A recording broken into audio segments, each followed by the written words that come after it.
buenas a todos mis hermanos y amigos en Cristo Jesús de este canal Jesús el Gran Yo Soy. Damos gracias a Dios porque nuevamente nos permite estudiar un pasaje más, en este caso como hemos estado hablando del libro de los Salmos. Y hoy vamos a estudiar el Salmo capítulo 6. Este es un salmo que habla David de las enfermedades. Por lo que vamos a ver en los siguientes versículos, es un salmo donde David pide al Señor que le tenga misericordia, ¿va? ¿Se acuerdan que les he dicho en el Salmo capítulo 5, por ejemplo, que es una palabra que David va a usar frecuentemente en todos los salmos, la palabra misericordia? No como algo repetitivo y aburrido o mecánico, no. Va a usar esta palabra como uno de los signos más grandes y compasivos de Dios. Y este salmo lo he querido titular así. El tema de este salmo se llama El Dios de justicia y las enfermedades. ¿Por qué vamos a decir que es el Dios de justicia y las enfermedades? ¿Por qué Dios permite las enfermedades? ¿Se acuerdan que vimos en el Salmo 4 el Dios de justicia y las pruebas? Hay pruebas de diferentes tipos. Vimos en el Salmo 4. En el Salmo 4 vimos que David sufría por la opresión de sus enemigos, el ser perseguido, era una persecución, ¿va? En este salmo vamos a ver a un David que está enfermo y la razón es por qué Dios permite las pruebas. Por eso el tema de este salmo se va a llamar el Dios de justicia y las pruebas, las enfermedades, específicamente las enfermedades, ¿verdad? Sea cual sea la enfermedad que nosotros tengamos o lleguemos a atravesar, en todo hay un propósito. Pero veamos aquí el salmo, cómo comienza. Al músico principal en Nehinot sobre Seminit, salmo de David. Es interesante que esa palabra Nehinot significa instrumento de cuerda y sobre Seminit significa que se tenía que cantar. Era una forma que usaban ellos en el templo para decir sobre la octava cuerda. Posiblemente Nehinot significa un instrumento de cuerda.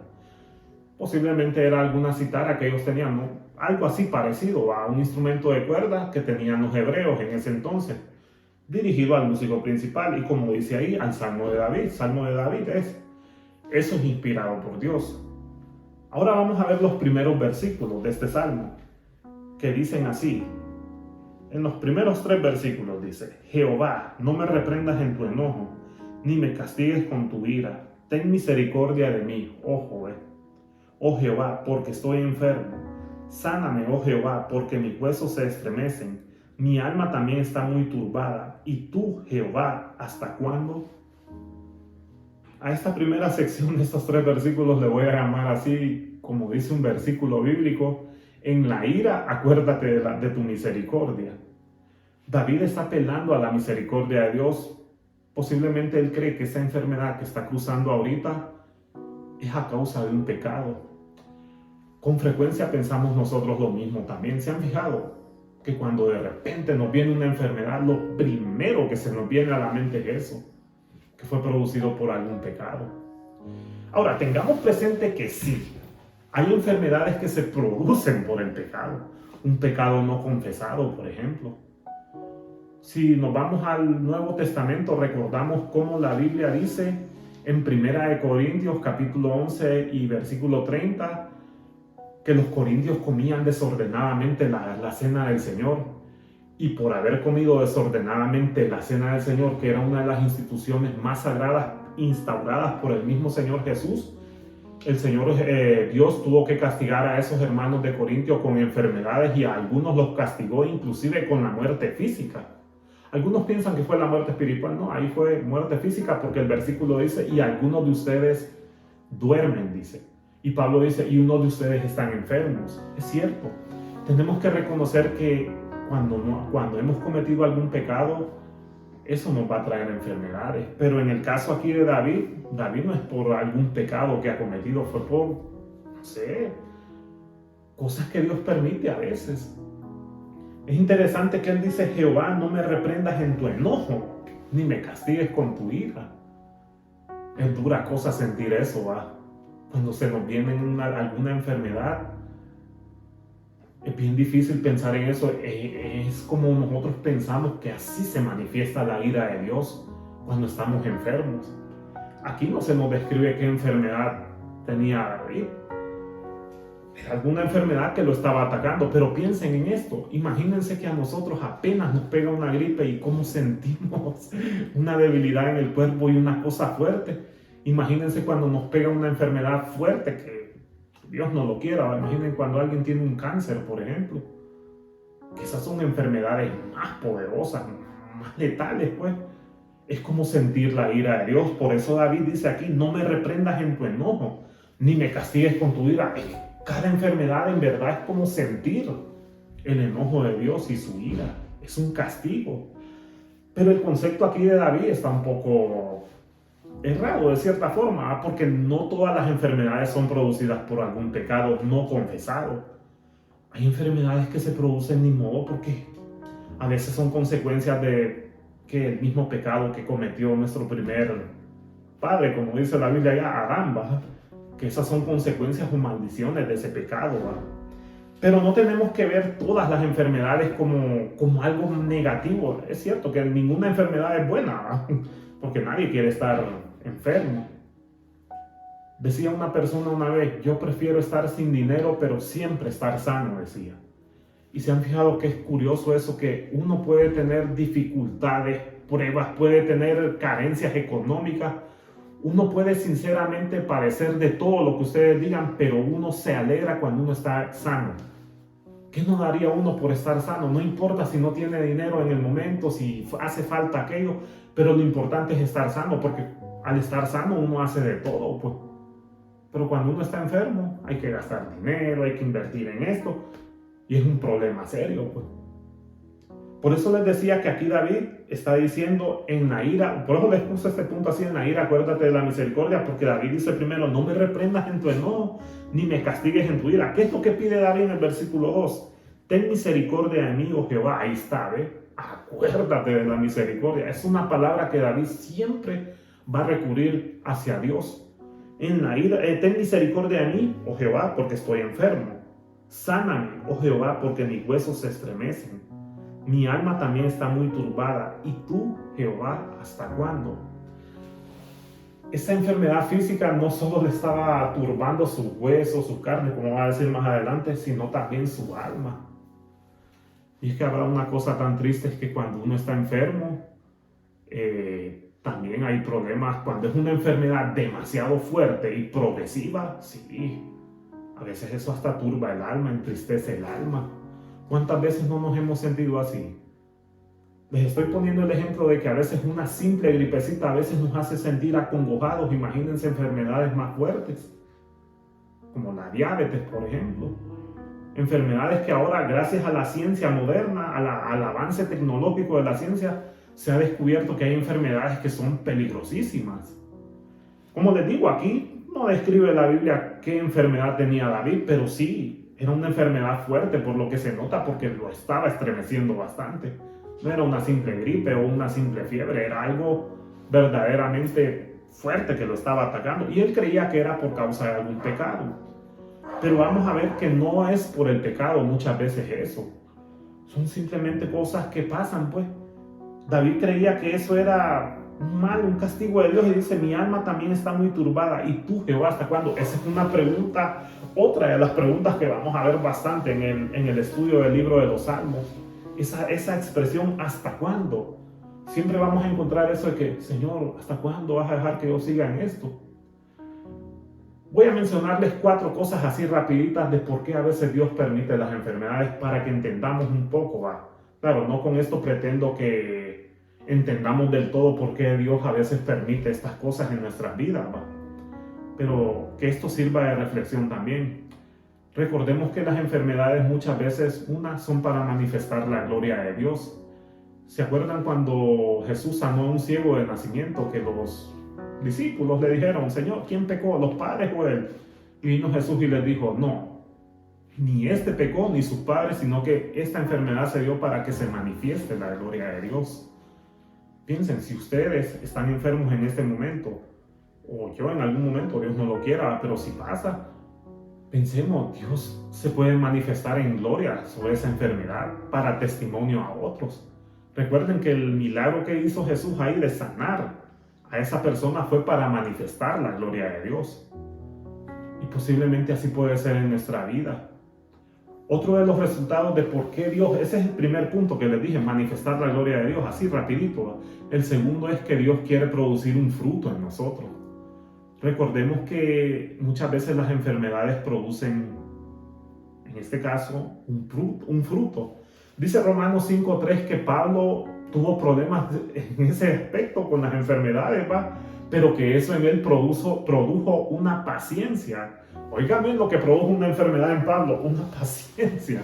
Es decir, muchas veces las enfermedades nos enseñan de repente a depender más de Dios, a confiar más en Dios, a depender más de Él. Eso es paciencia.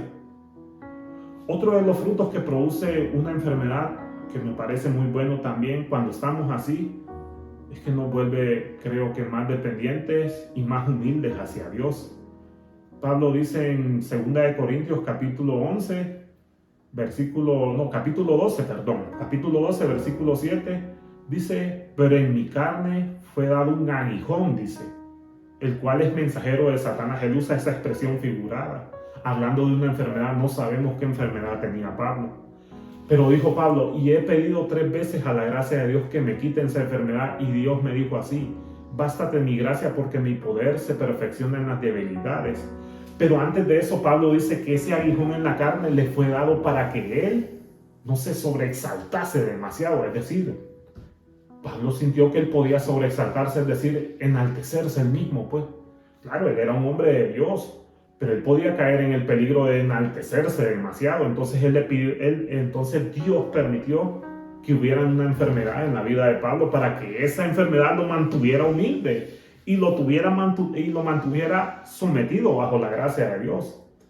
Y eso pasa también, no me digan que no. Cuando estamos enfermos, tenemos un corazón contrito y quebrantado, humillado ante los ojos de Dios.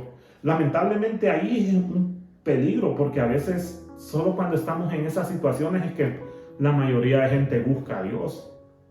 Pero en el caso de tú o yo, como si somos creyentes, tenemos que depender de Dios aún cuando estemos enfermos.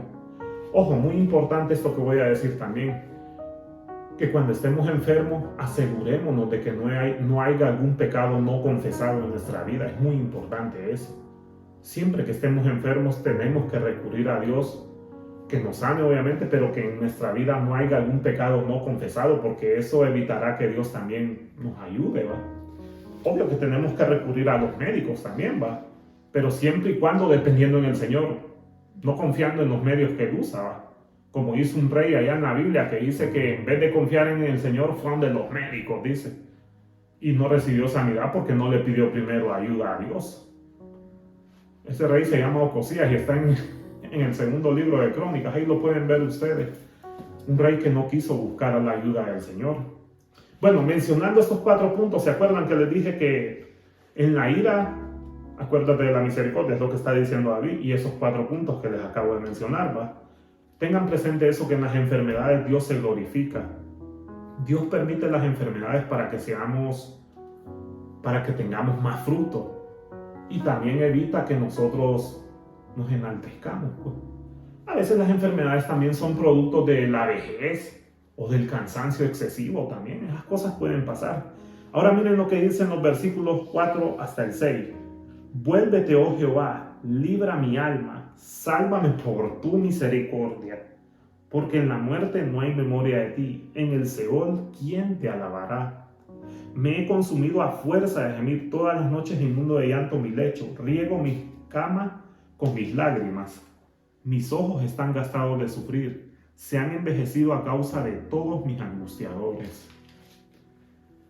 Aquí en esta parte podríamos llamar que David vuelve a hacer otro socorro de auxilio. Esta vez nuevamente pidiéndole al Señor que libre su alma. Parece que verdaderamente David sentía más congoja en el alma que en el cuerpo. Claro, todo eso iba bien unido, ¿va? Porque él sigue diciendo, sálvame por tu misericordia. Nuevamente David está pidiendo misericordia. Una liberación. Eso es lo que está pidiendo David aquí, una liberación. Usa una expresión bien, podríamos decir, bien extraña o rara, ¿va? Porque dice, porque en la muerte no hay memoria de ti.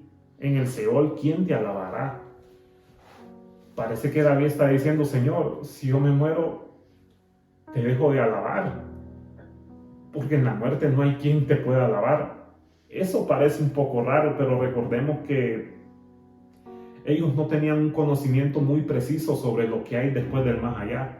David sí, de cierta forma entendía algunas cosas después del más allá, pero en este aspecto, debido a su congoja, él sentía que iba a morir y que cómo iba a alabar al Señor, ya no iba a tener oportunidad de alabarlo. David como que está dando a entender aquí, Señor, yo quiero seguirte alabando aquí, en esta vida, en la otra también, pero aquí sí, Señor, manifestar tu gloria. Eso es lo que está dando a entender David. Y es cierto, en el Seol, un creyente muerto en el cuerpo, ¿cómo va a alabar aquí en la tierra al Señor? Ya está con Cristo, dice la Biblia, ¿va? Entonces la idea es esa que está dando David. En pocas palabras, David está diciendo, Señor, dame ese auxilio que necesito, porque la verdad sí, quiero seguirte alabando. Y él explica algunas razones de por qué pide al Señor que lo libre. Dice, me he consumido a fuerza de gemir. Es una cuestión bien dura cuando estamos enfermos, que allí es donde verdaderamente se mira un gemir verdadero. Hay una fuerza en nosotros, un interior que nos constantemente estamos solo pidiéndole al Señor que tenga misericordia de nosotros. En esos momentos es donde más nos acordamos de la bondad de Dios, más pedimos que Dios sea misericordioso con nosotros. Eso es algo real. Es algo que nos pasa siempre, de que cuando estamos enfermos es lo primero siempre que mira al Señor. Dios conoce esos gemidos profundos. Y sigue diciendo, todas las noches inundo de llanto mi lecho, riego mis camas con mis lágrimas. Obvio que esto tuvo que haber sido una enfermedad, como les decía, una enfermedad muy fuerte. Porque David, para que llorara David tanto, es que tenía que ser una enfermedad muy poderosa, la verdad. ¿Cuánta gente no está experimentando esto en este momento que estamos viendo, que estamos grabando este video, por ejemplo? Ustedes que van a ver este video, ¿cuánta gente está en esta misma situación todas las noches llorando porque el Señor considere su vida y que tenga misericordia de ellas? No crean, es algo bien difícil. Por eso les ponía el ejemplo al principio de la gripe. Una gripecita simple, imagínense qué daño nos hace. Y eso no es una gripecita. Acudimos a una farmacia y compramos una Panadol o una Taxin y ya, se nos quita. Pero ¿qué de esas personas que están sufriendo por una enfermedad bastante horrible? Y vamos a mencionar, como siempre, los cánceres, porque son las enfermedades más brutales, la verdad. Allí es donde se mira ese consumir, ese gemir, ese llanto.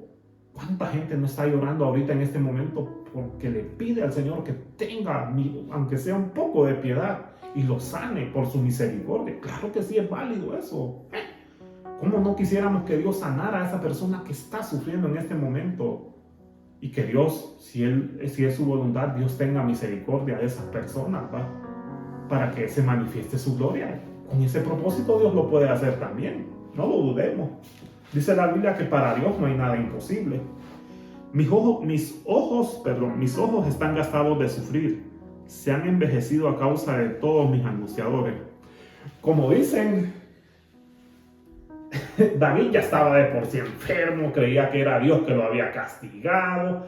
Él estaba ya consumido, a la fuerza se le había consumido de tanto gemir y de tanto llorar. Y como dice en esta última parte del versículo 7, se han envejecido a causa de todos mis angustiadores. Esa fue la cereza que se colocó en el pastel de las desgracias de David, que sus enemigos ahí estaban persiguiendo, ahí estaban al acecho, viendo a ver y diciendo, David, estás enfermo porque has cometido un pecado, ¿va? Ya vamos a ver tu destrucción. Entonces, esa fue la cosa que más lo atribuló a David. No fue tanto que si estuviera enfermo, o sea, sí estaba enfermo y eso lo atribuló, pero como que ese fue el golpe de gracia, a ver que sus enemigos ahí andaban persiguiéndolo, pues. Él sentía que sus enemigos ya le deseaban su muerte. Como había dicho en el Salmo capítulo 3, versículo 2, ¿cuántos se han levantado a mi alrededor? Y muchos son los que dicen de mí, no hay para él salvación en Dios. Entonces David sentía que sus enemigos ya decían, sí, hoy sí, Dios te abandonó, David. Hoy sí, vas a caer porque has cometido algún pecado. Y créanme que eso muchas veces pasa en la vida real. ¿Cuántas veces también la gente, no me digan que no, cuando estamos enfermos de algo muy feo, algo muy grave, la gente tiende a pensar que es porque hemos cometido? Hay gente que tiende a pensar eso, no me digan que no. Hay gente que tiende a decir que cuando nosotros estamos enfermos es porque hemos cometido algún pecado. Es una idea bien común que a veces hasta en los mismos creyentes se llega a pensar esas cosas. Es un ataque obviamente malintencionado. A veces hasta el mismo enemigo de nuestras almas, como dice la Biblia, el diablo, puede perjudicar en nuestros pensamientos y hacernos creer de que sí, todo va a salir mal y que vamos a ser destruidos. Son cuestiones que pasan de verdad. Todo surge en nuestra cabeza. Todas esas cosas, todas esas ideas pasan por nuestra mente. Pero la verdad que son cosas que suceden. Cosas que nos van a pasar. Lamentablemente no quisiéramos de verdad. Dios en su voluntad no lo quiera, pero cuando llegue ese momento, que Él nos dé su gracia para estar firmes ante eso.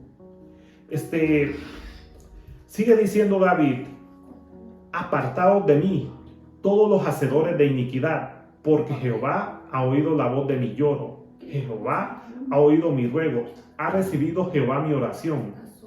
Se avergonzarán y se turbarán mucho todos mis enemigos, se volverán y serán avergonzados de repente. A este punto, estos 3 versículos últimos, le vamos a llamar el secreto de la oración exitosa. Bueno, perdón, el misterio de la oración exitosa, así es, perdón porque interpreté mal eso ahí. Así se llama este punto, el misterio de la oración exitosa. ¿Por qué digo misteriosa? Misterio porque David en todo eso, en su oración, Dios escuchó exitosamente su oración. Dios verdaderamente desde lo alto respondió a ese clamor de David. Y por eso dice él: apartados de mí todos los hacedores de iniquidad, porque Jehová ha oído la voz de mi lloro. Ahí está, ¿ves? Los enemigos no entendieron que esa oración de David era secreta, pero que Dios ya le había escuchado. Por eso ahí está el éxito. Y por eso David surge y ahora cambia a un estado de ánimo súper alegre y con más confianza. Dice: no, apártense de mí. Ya Dios ha oído la voz de mi lloro, ha oído la voz de mi ruego. Jehová no me desamparó. Y David termina concluyendo con esta expresión: se avergonzarán y se turbarán mucho todos mis enemigos, se volverán y serán avergonzados de repente. Por lo que se ve, parece que los enemigos de David sí deseaban que David sufriera la muerte por medio de esa enfermedad. Pero lamentablemente, como decimos popularmente aquí en nuestros países, le salió el tiro por la culata, porque Dios escuchó su oración. Y Dios más bien turbó sus corazones y los avergonzó a ellos más bien, demostrándoles una vez más que es un Dios misericordioso y un Dios real a la vez. ¿Cuáles son nuestros enemigos de hoy en día? La ciencia atea, la que no cree que los milagros de Dios existen. Esa ciencia en donde quiere solucionarte todos los problemas a base de medicinas, menos con la ayuda de Dios. Ojo, no estoy diciendo que las medicinas sean malas, claro que son buenas. Pero recuerden que en nuestro caminar nosotros tenemos que siempre confiar en Dios. Hoy muchas veces esa ciencia atea quiere ridiculizar los milagros de Dios y decir: eso son puros mitos. No, aquí nuevamente Dios demuestra que sí oyó la oración de David y lo sanó. Y por eso dice David: apártense de mí, dicen. Y nosotros también, cuando clamamos al Señor, a pesar de esa incredulidad que hay a nuestro alrededor, viene Dios y les demuestra a esta gente que sigue siendo el mismo Dios de ayer, hoy y siempre, y que puede seguir oyendo nuestras oraciones y sanarnos. Así que no dejemos de confiar. Por eso yo les estoy mencionando en este momento: ¿hay algo difícil para Dios? Claro que no, solo que hay que creer y obedecer también, y sobre todo esperar en su soberana voluntad. Si Él quiere, nos va a sanar, sino que nos dé la gracia suficiente para seguir adelante y seguir confiando en Él. Y bueno, así termina este estudio del Salmo 6. Entendamos que toda enfermedad tiene algún propósito, hombre. Les voy a contar una pequeña historia que volví a leer en ese libro que dice Un mensaje a la conciencia. Y es basado en un refrán, por cierto, que dice, no hay mal que por bien no venga. Dice así, fue un ataque despiadado que se llevó en Glasgow, Escocia, que una pandilla de jóvenes llevó a cabo contra un joven llamado David Ferrell. Le dieron una paliza que lo dejaron tirado en el suelo, con la cabeza llena de golpes. Fue llevado de inmediato al hospital y revisado con rayos X, decía ahí la historia. Y en el análisis de los rayos X se le descubrió un tumor del tamaño de una pelota de golf. Los médicos rápidamente lo internaron y lo operaron durante 4 horas y lo salvaron de lo que hubiera sido una muerte segura. Dijo la mamá de David Farrell, no hay mal que por bien no venga. Ese tumor lo tenía desde que era niño. Si no hubiera sido por esa golpiza, nunca le habrían detectado ese tumor y mi hijo hubiera muerto. ¿Será cierto lo que dice el refrán? Saben, los refranes están acuñados por la observancia, por la sabiduría popular y están basados en la observancia y la experiencia. Y cuando por su uso pasan, cuando son usados bastante tiempo, pasan al tesoro folclórico de los pueblos porque la gente los usa debido a esa experiencia. Otro refrán parecido a ese dice que cuando se cierra una puerta, se abren 2, ¿verdad? Por lo que se ve, la gente o el pueblo entiende que en la vida hay cierta ley de compensación, que así como la vida trae desgracias, a veces también trae una bendición para aliviar esa desgracia. Como dicen, el destino no está absolutamente ciego ante las desgracias, tiene un ojo abierto para distribuir los males y las bendiciones equitativamente. Hay un pasaje en la Biblia que dice así, porque así dijo el alto y sublime, el que habita en la eternidad, cuyo nombre es el Altísimo y cuyo nombre es el Santo, dice así, yo habito en la altura y la santidad, dice el Señor, y yo habito con el quebrantado y humilde de espíritu, para hacer vivir el corazón de los quebrantados y vivificar el corazón de los humildes. Eso está en Isaías 57:15. Así dice el pasaje. Ese Dios eterno, créanme, está detrás de toda esa ley de compensación. No es una ley seca y mecánica que se mueve como un péndulo de un lado a otro. Detrás de esa ley está ese Dios de justicia y misericordia que está dispuesto a compensar los males que nos han producido las enfermedades. Piénsenlo, cuántas veces Dios verdaderamente, cuando surge una tragedia, Dios ahí está listo para equipararla con una bendición. Por les mencionaba que toda enfermedad trae una bendición para gloria de Dios. Aún en la muerte, si fuera así necesario, también en eso se manifiesta la gloria de Dios. Dios es el único que puede sanar las heridas, secar las lágrimas de los que están llorando en este momento, dar alivio a los que están deprimidos. Créanme, cuánta gente no puede estar deprimida ahorita en este momento, en este momento, por alguna enfermedad grave. Y solo quiero pedirle al Señor que por todas esas personas, que ahora están quebrantadas de alguna de alguna enfermedad peligrosa, que ellos puedan encontrar en Jesús ese alivio. No estoy diciendo que al venir a los pies de Cristo ya tu enfermedad se va a quitar, pero al menos cuando viene a los pies de Cristo una persona va a entender mejor el significado de estas cosas. Y por eso pido al Señor porque esas personas que están enfermas puedan recibir esa sanidad, pero sobre todo que puedan recibir la sanidad espiritual, que es la mejor, la vida eterna, que puedan ser sanados de esa terrible enfermedad que es el pecado. Y eso es para nosotros también. Si aún no hemos entregado nuestra vida a Cristo, pues hagámoslo para que seamos sanados de la peor enfermedad, del pecado, que esa sí nos va a llevar a la muerte eterna. Y obvio también pedirle al Señor que nos sane de cualquier malestar físico, ¿va? Recordemos que Dios siempre ahí va a estar disponible. Si lo estuvo para David, lo va a estar para nosotros también. Y ese es el llamado que nos hace la palabra de Dios. Que pongamos nuestra mirada allá en el cielo, donde está Cristo, dice la Biblia. Y ese Cristo mismo nos va a dar ese alivio que necesitamos. Ojo, no estoy garantizando que la enfermedad se va a sanar, pero al menos Cristo nos va a ayudar a enfrentarla. Él va a ser nuestro amigo, nuestro ayudador. Él va a estar ahí para consolarnos. Y en su misericordia y su voluntad hasta nos puede dar sanidad. Solo es que tenemos que esperar. Y les agradezco de verdad, que Dios les siga bendiciendo y los guarde. Muchas gracias. Y por favor, pues, no olviden de darle como siempre un like y comentar. Y si pueden, compártanlo. Eso va a ser de mucha bendición para mí, porque es importante que todos crezcan. Muchas gracias. Dios les bendiga.